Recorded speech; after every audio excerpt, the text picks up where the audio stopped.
how I brush fussy cat. So you're very fussy, aren't you? So I use two things. I use this. This is a brush petting mitt, so you can put it on your hand like this. And yes, it's got a bit of fur in it because I've already tried to, well, brush him. And then I use this comb as well. This comb's good for detangling and getting rid of a lot of dead fur.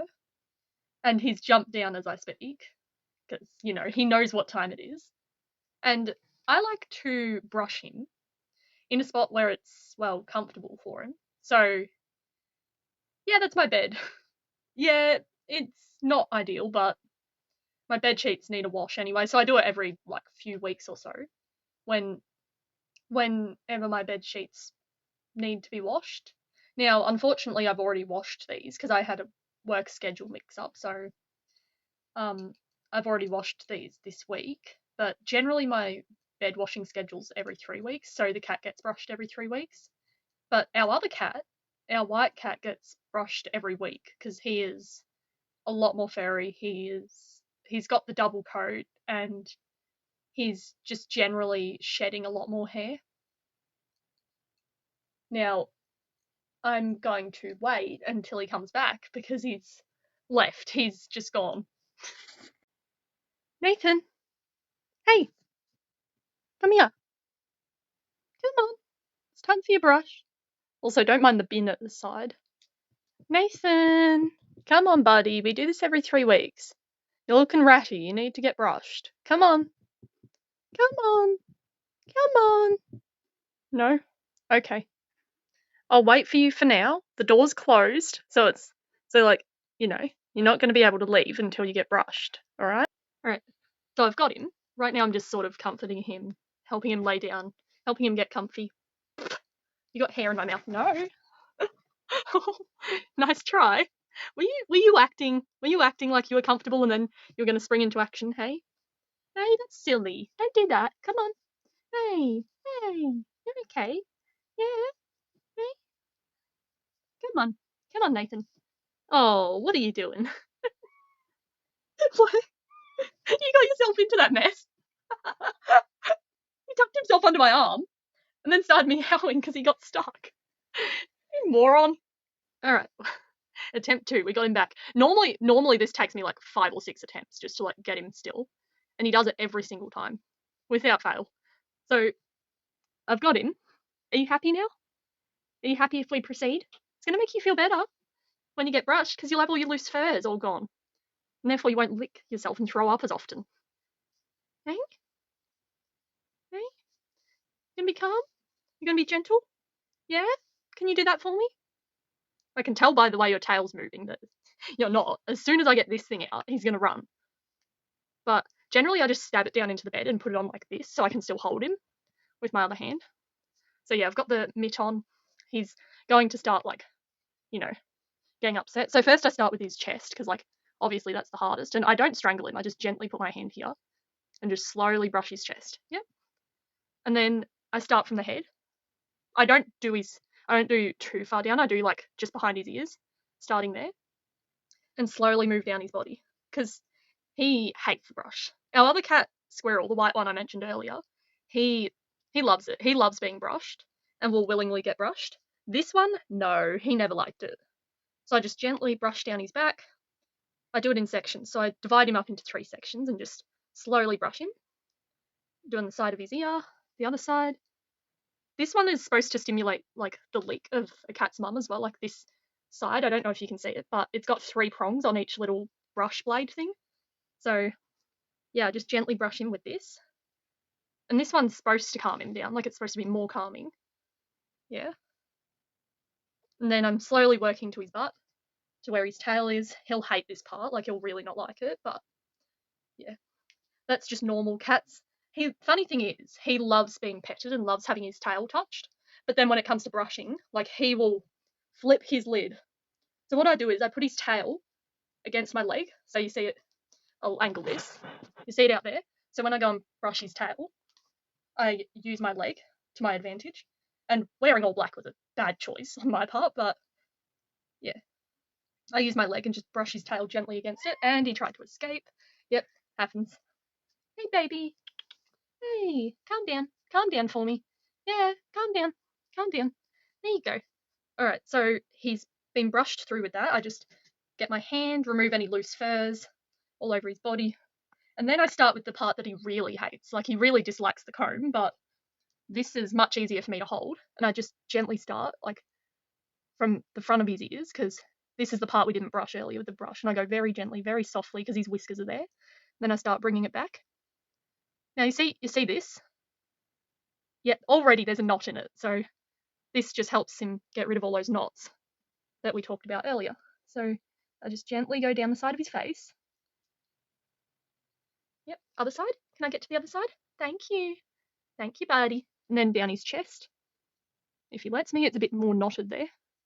But that's fine, he's got a big knot here. It's alright, there you go.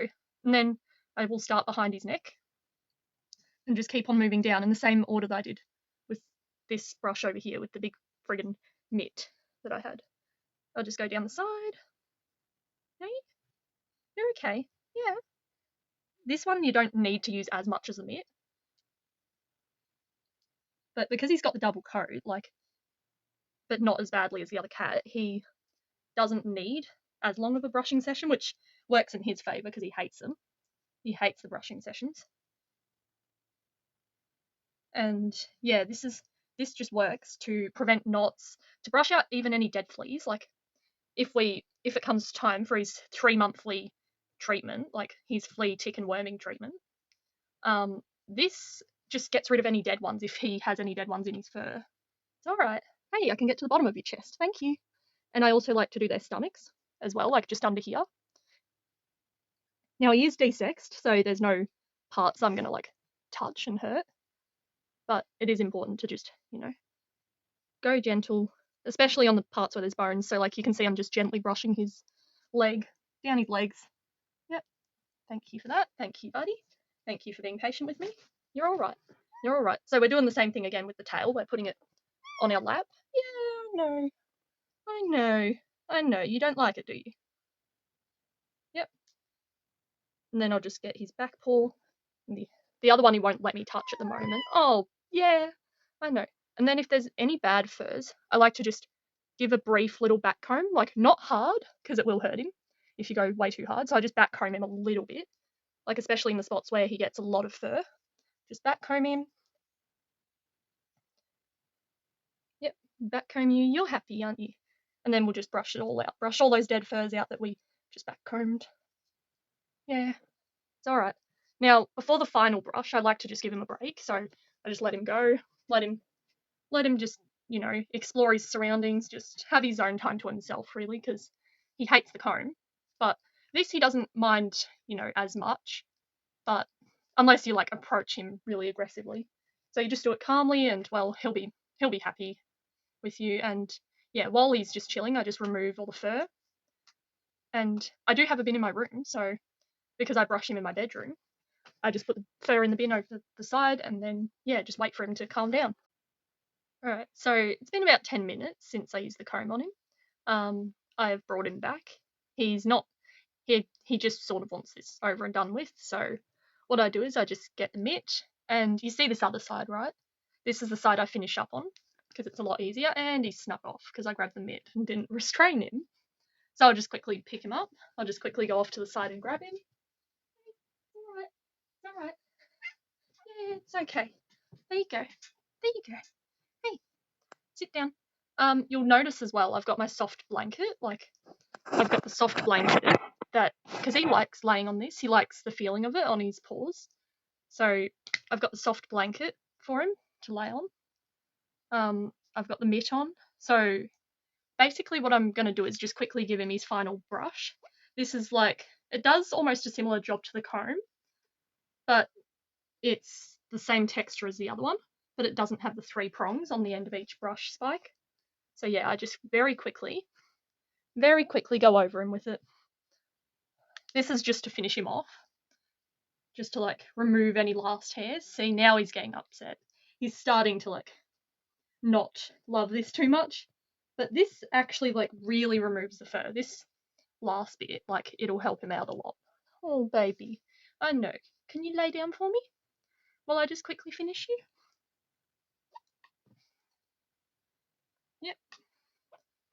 Alright, and then as a last resort, I just remove all the fur, throw it off to the side, and well, I'm covered in it now. But well, he's done. So our brushing sessions, I usually don't remove all the fur. Like we give him this thing that we call rough ups. So it's where he comes up to you and demands to be violently petted. Like I'm talking backwards and forwards like this, with your fingernails and like everything. And that also helps remove a lot of his fur. So that's a good alternative to cats that really hate the brush. So that also limits his brush times to once every 3 weeks as well. So yeah, his brush times have really been reduced because of the rough ups. So yeah, if your cat behaves like a dog and likes to be like petted all over, that definitely is an alternative to brushing him. But you'd have to do a really good job with it. Like you wouldn't you'd have to really like scratch him and then pull the fur out that you've loosened up and then throw it away, obviously. And then yeah, that one's a lot more calmer and a lot more playful for him than the brush. The brush is more serious and like um he knows that it has to be done. So there's no option for him there. But the rough ups, he gets to choose. He gets to choose when he gets them. And yeah, he loves them each time he gets them. So yeah, so now basically all I do is I just walk over and we'll just open the door. Open the door for him. Off you go, Nathan. Thank you, buddy. Thank you for being patient.